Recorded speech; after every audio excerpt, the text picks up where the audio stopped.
Welcome to the fourth chapter of the book of Numbers, a continuation from the last chapter where we had a chart like this, except it didn't have these numbers under the Levites. But chapter 3 did have the numbers, but I didn't have it in this graph as far as all of the Levites under the families of Gershon, Kohath, and Merari. And now, in this chapter, we're going to go through the Levites from, I think it's 25 to 50 years old, that can serve in the tabernacle. And so it begins, and the Lord spoke to Moses and Aaron, saying, "Take the total sum of the sons of Kohath, from out of the midst of the sons of Levi, according to their demography, according to the houses of their patrimony, from 25 years and up to 50 years, everyone entering to officiate, to do or minister, to do all the works in the tent of the testimony." Liturgy comes from that. You'll see that word a lot in this chapter. So these are the ones that will do the works in the tent, not all the Levites. And these are the works of the sons of Kohath in the tent of the testimony, a holy of the holies. So a very special work that they will be doing. "And Aaron shall enter, and his sons, whenever the camp should lift away. And they shall lower the veil overshadowing." So they all go into that area and they start lowering the veil around, the covers around and everything, dismantling it, "and shall cover with it the ark of the testimony." So the veil goes over the ark, "and they shall place upon it a skin overcovering, dermatology, the skin of blue, iacanthinon, hyacinth comes from that. "And they shall put upon it a garment entirely of iacanthinon from above. And they shall insert the bearing poles. And upon the table being situated for the breads, they shall put upon it a garment entirely of purple, and the saucers and the incense pans and the cups and the libation bowls in which you offer a libation. And the continual breads shall be upon it." So they take all these vessels and put them on the table and cover it over. "And they shall put upon it a scarlet garment, and shall cover it instead of the blue, and shall cover it with a covering made of skin of iacanthinos." So now we have the blue on top. "And shall insert the bearing poles of it. And they shall take the cloak of blue, iacanthinon, and shall cover the lampstand giving light, and its lamps, and its tongs, and its oil funnels, and all the receptacles for its oil, as many things as they officiate with them." And these were all laid out earlier in the books of Exodus, Leviticus. "And they shall put it and all the items of it into a covering made of skin of blue, iacanthinon, and shall place it upon bearing poles. And upon the golden altar they shall place a garment of blue, and shall cover it with a covering made of skin of blue." So all these items, when they leave, they're all blue. It's really must be beautiful. "And shall insert the bearing poles of it." So all these people go in and take that part down first, put the bearing poles into the different items, and cover it up with the blue. "And they shall take all the items of the ministry, liturgica, as many as they officiate by them in the holy places, and shall put them into a garment of blue, and shall cover them with a covering made of a skin of blue." All this is iacanthino of blue. "And shall place them upon bearing poles. And they shall place the lid upon the altar." And the lid would be where the cherubim are above, and shall cover over it with a garment entirely of purple. And they shall place upon it all its items, as many as to minister by them, and the censers and the meat hooks and the libations. That liturgusin can be officiate, or in the more of a ecclesiastical term would be to minister. You can officiate in governmental things. Ministering is generally has to do with the ecclesiastical. But there are called ministers in different governmental hierarchies and countries, a minister of so-and-so. Anyway, the censers, the meat hooks, the bowls, and the lid, and all the items of the altar. And this would have been the big one where they slaughter the animals. And they shall put upon it a covering made of skin of blue, and shall insert the bearing poles of it. And Aaron and his sons shall complete covering the holy things, and all the holy items in the lifting away the camp. So the sons of Aaron, we went into the Holy of Holies and dismantled it. From what I can gather, the average person wasn't able to go in there. And after these things, the sons of Kohath shall enter to lift. Different people. And they shall not touch of the holy things, that they should not die, the things of the Holy of Holies. These things the sons of Kohath shall lift in the tent of the testimony. Excuse me. And Eleazar, son of Aaron the priest, is overseer of the oil for the light, the photos, and the incense of the composition, and the sacrifice by day, excuse me, and the oil for the anointing, the overseeing entirely of the tent, and as much as is in it in the holy place, and in all the works, so the larger part of the tent, not the holy place. And the Lord spoke to Moses and Aaron, saying, Do not annihilate the tribe of the people of Kohath from out of the midst of the people. That basically is telling them to do everything right. But do this to them, and they shall live. And in no way shall they die in their approaching to the Holy of the Holies. Now we find out later where they were bringing back the ark from being captured by the Philistines, and David was bringing it into the city of Jerusalem. And as it started to go around the curve, it started to tip over, and these men grabbed and held it up, but they all died. So, serious thing with the Ark of the Covenant and the holy things at that time. Let Aaron and his sons enter.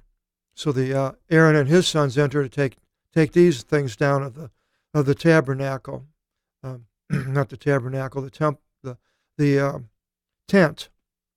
the outer tent, and they shall place themselves each in his office, and in no way shall they enter to see suddenly the holy place. It had to have been done right, with respect, for they shall die if they don't.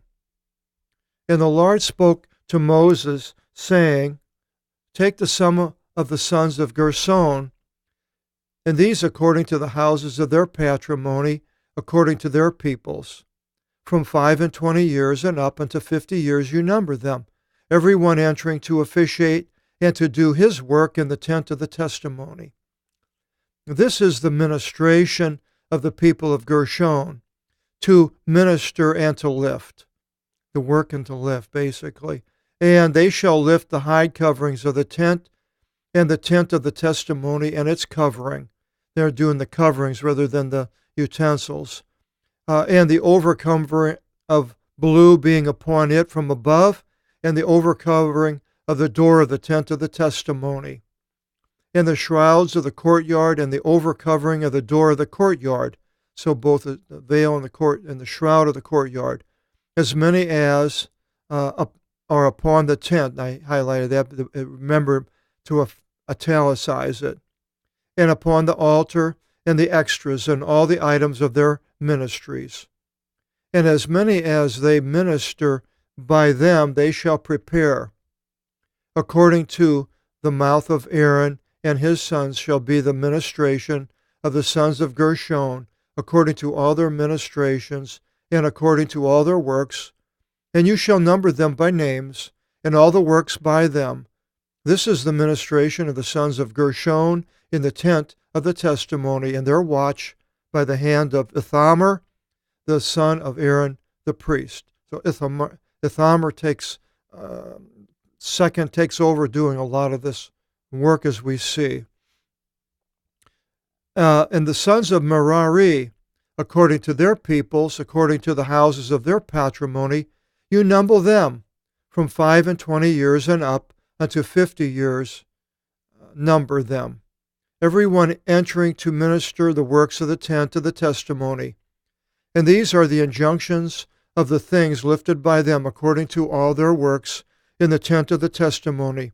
The tips of the tent and its bars and its posts and its bases, basically the skeleton, and the posts of the courtyard round about and their bases, and the posts for the veil of the gate of the courtyard and their bases, their stanchions and their ropes and all their items and all the things of their ministrations.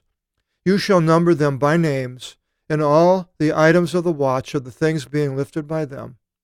This is the ministration of the people of the sons of Merari in all their works in the tent of the testimony by the hand of Ithamar, the son of Aaron the priest. So that was the three major divisions of the priesthood. Now we go into the actual numbering of them. I should have the actual numbering here. The ministration of the sons of Aaron. And Moses and Aaron and the rulers of Israel numbered the sons of Kohath, according to their peoples, according to the houses of their patrimony, from 25 years and up unto 50 years, everyone entering to minister and to do the works in the tent of the testimony. And their numbering was according to, according to their peoples, 2,750. So you can go up here and see 2,750 here, and how many in the last chapter for the total amount of people. This is the numbering of the people of Kohath, everyone ministering in the tent of the testimony, as Moses and Aaron numbered by the voice of the Lord by the hand of Moses. And the sons of Gershon were numbered according to their peoples, according to the houses of their patrimony, from 25 years and up unto 50 years, everyone entering to minister and to do the works in the tent of the testimony. And their numbering was according to their peoples, according to the houses of their patrimony, 2,630. And so that was added to that chart. This is the numbering of the people of the sons of Gershon, everyone ministering in the tent of the testimony, of which Moses and Aaron numbered by the voice of the Lord by the hand of Moses. And were numbered also the people of the sons of Merari, according to their peoples, according to the houses of their patrimony, from 25 years and up unto 50 years. So the patrimony is a paternal, has to do with males, not females. This was a paternal delineation of the people of Israel. And you can see over and over in different places the value of a male was put above the value of a female. Now, here we're in 2019, and feminism is in full bloom right now, and they would not want to hear this. Women want to do whatever they want to do, even put to death the embryo, and the fetus, and so forth that's inside of their body, be able to put that to death, and even now to kill an infant when it's born. This is what the feminism in 2019 has brought. Completely different than here, but we'll see what happens with the result of this choice of women today. And then from 25 years and up unto 50 years, everyone entering to minister and to do for the works of the tent of the testimony. It was no women. And their numbering was according to their peoples, according to the houses of their patrimony, 3,200, and that was added to the chart. This is the numbering of the people, the sons of Merari, which Moses and Aaron numbered by the voice of the Lord by the hand of Moses. Now, if it was a voice, if this phones, we have a phone as a derivative, was used of of something that wasn't of a human or a god, it would be the sound, the phones, the sound of a cymbal, sound of a lion, so forth. All the ones being numbered of whom Moses numbered and Aaron and the rulers of Israel, the Levites, according to their peoples and according to their houses of their patrimony, from 5 and 20 years and up unto 50 years, every one entering to do the works of the works, and the works of the things being lifted in the tent of the testimony. So the working, different types of works, basically. And the ones being numbered were 8,580. By the voice of the Lord he numbered them by the hand of Moses, man for man, over their works, and over what they lifted themselves. And they were numbered in which manner the Lord gave orders to Moses. So now we have the setup of the camp. Now we go back in to chapter 5 into this separation of the unclean, more or less going back into the laws. The temple wasn't really a laws, may have been to them at that time, but it did change when they made the temple and so forth. So, but this law would continue. We'll find out what the separation of the unclean is in chapter 5, and I hope you'll join us. Until then, God bless.